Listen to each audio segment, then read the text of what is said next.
কাজেই অ্যাজমা একটা অসুখ, সিওপিডি একটা অসুখ এবং অ্যাজমা সিওপিডি ওভারল্যাপ একটা অসুখ। এইভাবে অসুখগুলো আমরা চিহ্নিত করতে পারি।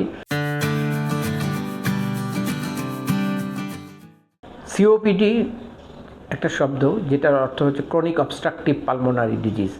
এটা আমাদের মেডিকেল টার্মিনোলজিতে আমরা সিওপিডি বলে থাকি এবং এটা এই রোগের সংখ্যাও পৃথিবীতে প্রায় এইরকমই অ্যাজমা পেশেন্টের সমানই।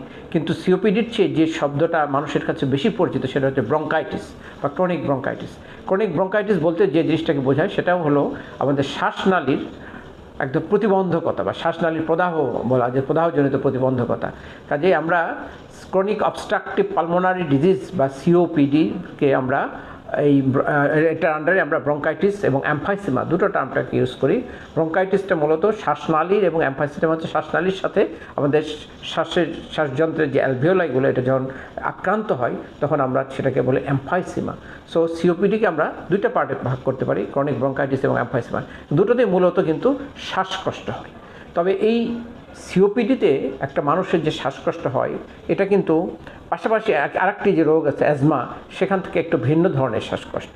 অনেক ক্ষেত্রে অনেক রোগীরাই বা অনেক ক্ষেত্রে অনেক চিকিৎসকরাও এই দুটোকে একত্রিত এক করে ফেলেন, অ্যাজমা বা সিওপিডি এক করতে পারেন না, কিন্তু দুটো কিন্তু সম্পূর্ণ আলাদা রোগ। সিওপিডি রোগটাতে এমন একটা ধরনের শ্বাসকষ্ট হয় যে রোগী সাধারণত শুয়ে বা বসে থাকলে তেমন বুঝতে পারে না, সে আরামে থাকে। যে একটু হাঁটতে যাবে বা সিঁড়ি দিয়ে দোতলায় তিনতলায় উঠতে যাবে তখন সে শ্বাসকষ্ট বোধ করবে, যেটাকে আমরা বলি এক্সারশনাল ডিসনিয়া। এক্সারশনাল ডিসনিয়াটা হচ্ছে সিওপিডি পেশেন্টের একটা হলমার্ক। আর অ্যাজমার পেশেন্টগুলো সাধারণত বসে থাকা অবস্থায়, শুয়ে থাকা অবস্থায় বেশি শ্বাসকষ্ট বোধ করে।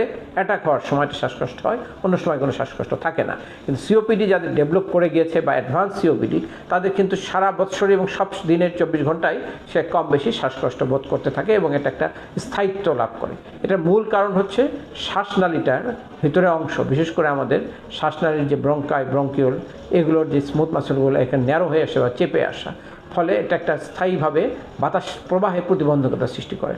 যার এই সিওপিডির মূল কারণ বা কমনেস্ট কজই যদি আমরা বলি সেটাকে আমরা বলবো ধূমপান। এবং এতদিন পৃথিবীতে এই শুধু ধূমপানকে আমরা মোস্ট অফ দ্য এবং একমাত্র কারণ হিসেবে চিহ্নিত করে আসা হয়েছে। তারপরে পরবর্তীতে অনেক গবেষণায় দেখা গেল যে এনভায়রনমেন্টাল যেগুলো ইরিটেন্টস বা নক্সিয়াস ম্যাটেরিয়াল যেটা আমাদের শ্বাসনালীকে উত্তক্ত করে, সেগুলো আমাদের ক্রনিক্যালি যদি শ্বাসনালীতে ঢুকে যায় তাহলে কিন্তু শ্বাসনালীটা আস্তে আস্তে এটা ইরিটেশনের ইনফ্লেমেশনের কারণে ন্যারো হতে থাকে।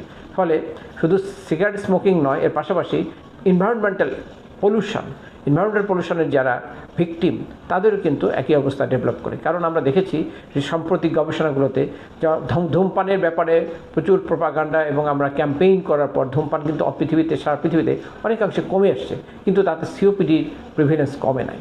তখন বিজ্ঞানীরা অনেক এটা নিয়ে অনেক গবেষণা রাউন্ড টেবিল মিটিং এবং সেখান থেকে আমাদের যে জিনিসগুলো চলে আসে অ্যাড্রেস করা হয় সেটা হচ্ছে যে যারা এনভায়রনমেন্টাল পলিউশনের শিকার হচ্ছেন তারাও একইভাবে সিওপিডি আক্রান্ত হচ্ছেন এবং তাদের মাত্রা এখন বর্তমান সময় অনেক বেশি। ফলে যারা স্মোকিং করেন প্লাস এনভায়রনমেন্টাল পলিউশনের ভিকটিম, তাদের ব্যাপারটা আরও দীর্ঘায়িত হয় এবং আরও তাদের দুর্বিষহ হয়।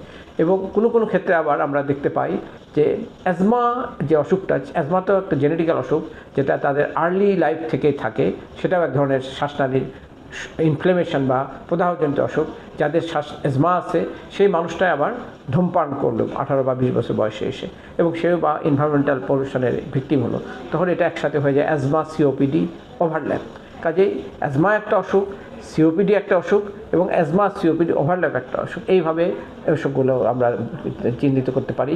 এবং সেই ক্ষেত্রে সিওপিডির ক্ষেত্রে যেহেতু আমরা ধরেই ফেললাম যে smoking the number 1 cause and second কজকে যদি আমরা বলি এয়ার পলিউশন, এই দুটোকে যদি আমরা প্রিভেন্ট করতে পারি, একটা মানুষ যে স্মোক করে তাকে যদি আমরা স্মোকিং থেকে আমরা দূরে রাখতে পারি, তার স্মোক থেকে তাকে আমরা প্রতিহত করতে পারি, তাহলে কিন্তু তার সিওপিডি ডেভেলপমেন্টটাকে আমরা অনেকাংশে বন্ধ করতে পারি। তবে যাদের একদম সিওপিডি ডেভেলপ করে গিয়েছে বা অ্যাডভান্স সিওপিডি, তাদের ক্ষেত্রে ধূমপান বন্ধ করার পরও এটা চলতেই থাকে এবং এটাতে আর তেমন কিছু করার থাকে না। সেই জন্য সাধারণ মানুষের প্রতি আমাদের আহ্বান, যারা ধূমপান করে তারা এই যে ভয়াবহতা ওগুলো চিন্তা করবেন এবং লাং ফাংশন টেস্ট করে যদি আমরা বুঝতে পারি তাদের শ্বাসনালীর চেঞ্জ শুরু হয়েছে, স্মল এয়ারওয়ে অবস্ট্রাকশন শুরু হয়েছে, তখনই সে যদি স্টপ করে দেয় আর্লি যে ধূমপান করা, অল্প কিছুদিন ধূমপান করার পরে, তাহলে কিন্তু সেটার ক্ষতিগ্রস্ত সিওপিডি ডেভেলপমেন্ট থেকে সে রক্ষা পাবে এবং তার আর নতুন করে হয়তো অসুস্থ আসবে না পরবর্তীতে। আর যারা এনভায়রনমেন্টাল পলিউশনের বিভিন্নভাবে শিকার হচ্ছেন, সেটা আমাদের ন্যাশনাল পর্যায়ে, ইন্টারন্যাশনাল পর্যায়ে এবং আমাদের লিডারশিপ পর্যায়ে এটা চিন্তা করতে হবে যে কীভাবে মানুষগুলোকে আমরা এই এনভায়রনমেন্টাল পলিউশন থেকে আমরা রক্ষা করতে পারি এবং ব্যক্তিগতভাবে আমরা আমাদের যেটা রেসপিরেটরি এটিকেট এবং এনভায়রনমেন্টাল পলিউশন থেকে রক্ষার জন্য যেগুলো আমরা করতে পারি, যেমন আমরা যখন ওভার পলিউশন হচ্ছে আমরা আমাদের খবরে দেখতেছি, তখন আমরা আউটডোর অ্যাক্টিভিটি কমায় দেবো, ঘরে অবস্থান করব। ঘরের মধ্যে যদিও পলিউশন হতে পারে, তবে আউটডোর থেকে ইনডোরে এয়ার পলিউশনের সংখ্যা অনেক কম, সেটা আমরা থাকতে পারি।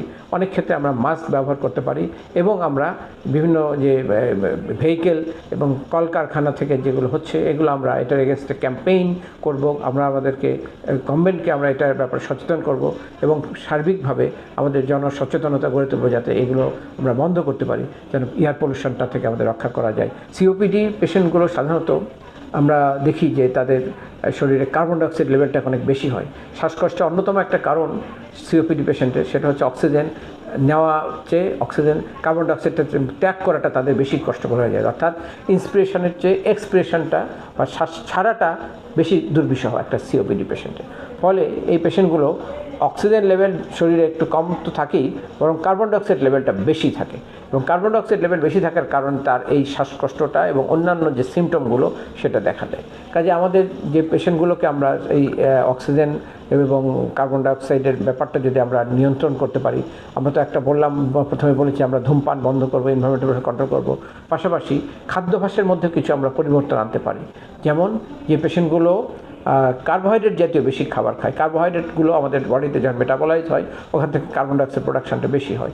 সেটা এখন ভাত, রুটি, বিস্কিট এই ধরনের যেগুলো আছে, বা অ্যালকোহল, অন্যান্য বা মিষ্টি, সুইট জাতীয়, এগুলো কিন্তু সব কার্বোহাইড্রেট এবং এটার আলটিমেটলি মেটাবলিজম এখান থেকে কার্বন ডাইঅক্সাইড প্রোডাকশন হয় এবং বডিতে রেসপিরেটরি কোটেনটা 0.8 উপরে চলে যায়, যেটা আমরা কার্বন ডাইঅক্সাইড অক্সিজেনের রেশিও বলি। তখন এটা আমাদের শরীরে বিভিন্ন ধরনের সিমটম ক্রিয়েট করে।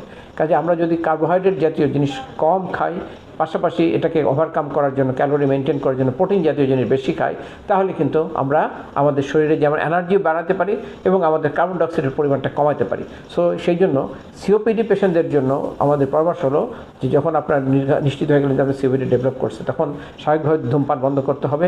পাশাপাশি আপনাদের খাদ্যাভ্যাসের মধ্যে কার্বোহাইড্রেটটা যতটুকু না খেলেই নয়, সেটা আমরা নিউট্রিশন নিশ্চিত আপনাদেরকে নির্ধারণ করে দেবে।